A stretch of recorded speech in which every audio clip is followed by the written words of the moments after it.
Do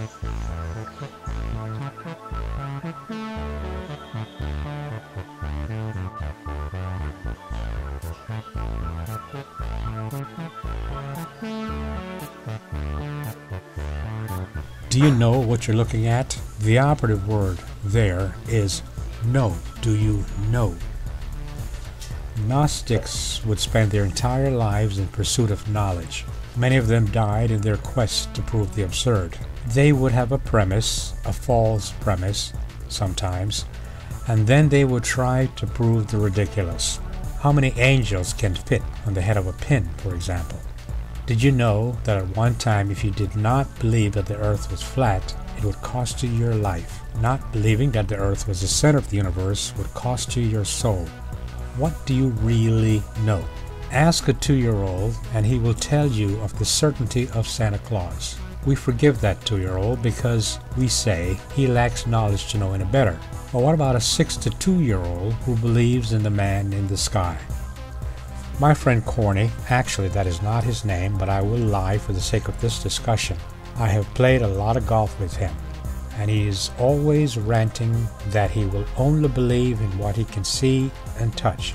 I know what you're thinking. I too could not resist the temptation to ask him if he has ever had a thought. His quizzical look told me volumes, so my follow-up was swift.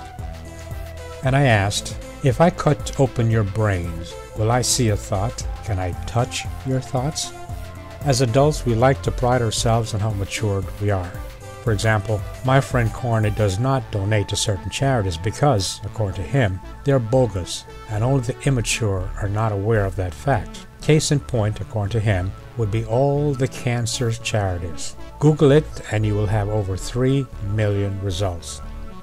Corny said that it is a fantastic and easy way to make money because it has all the elements of legitimacy, and that is why there are so many of them. But in fact, people who give to that charity are very stupid because, he said, they're never going to find a cure because the funds would dry up. And he also added that to prove his point, take a good look at the charities having to do with polio. There are no charities having to do with polio. Why? Because they cured polio. Corny's a very cynical man. So, are you having fun recognizing all these gadgets? Do you know everything about what you're looking at? And do you know how they really work?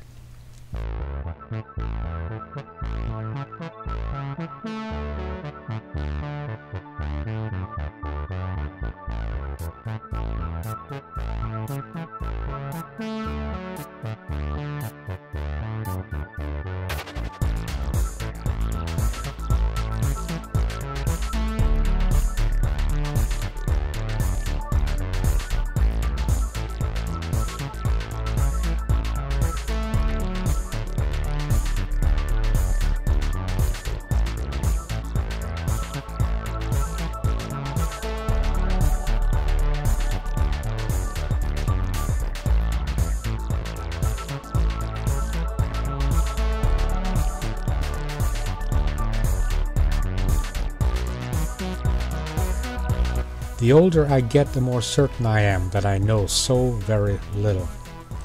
A lady once told me that she was madly in love with her man, so much so that she would do anything for him.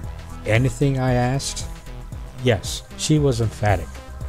As a man, all kinds of thoughts flashed through my mind, but I soon regained my composure, and I asked, would you forgive him for a casual sexual encounter? Absolutely not. Her answer was swift and certain.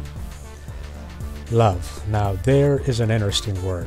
She was willing to sacrifice 20 years with her man for one casual indiscretion. So, love. What do you really know about that? This same lady loves her mom, and she would never have sex with her mom. She loves her son, but would never have sex with her son. She loves her preacher, but would never have sex with her preacher. Well, maybe. The point is that she was brought up to believe that sex is love and love is sex. As for me, I think that sex is a natural manifestation of being alive and is very necessary for the procreation of human beings. Having sex or not having sex is a conscious decision that has nothing to do with love. One may share the experience and often will share the experience with the one that you love. The tendency is to always share pleasant experiences with the one that you love. However, one does not have sex with someone other than one's spouse, not because of love, but because the knowledge of having sex would hurt the other. It is simple as that. Women are designed to attract men because they are the ones having the babies as per their specifications, and men are designed to respond to the charms of women. Love has nothing to do with sex.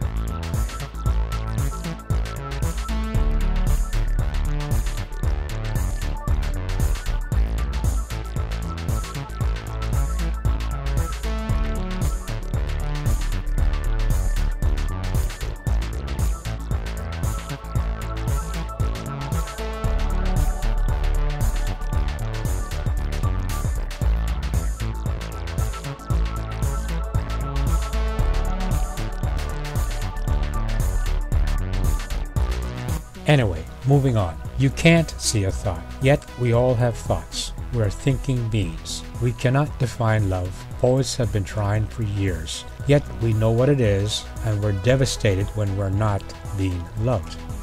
As creative beings, we know all about creation. We cannot define art or music, but we know that we cannot live without either. We're moved to tears when we witness genuine interaction between human beings. A mother and a child, old couples holding hands, teenagers kissing, a hug from a dear friend, and so on. Yet, we will be hard-pressed to explain our feelings in a logical manner. So, what do we really know? You, the viewer, know with certainty that there is a God. Or, you know for a fact there is no such thing. How many things that you know absolutely, the belief of which will be absolutely shattered in 20 years? Do you always know what you're looking at, and do you always know how they work?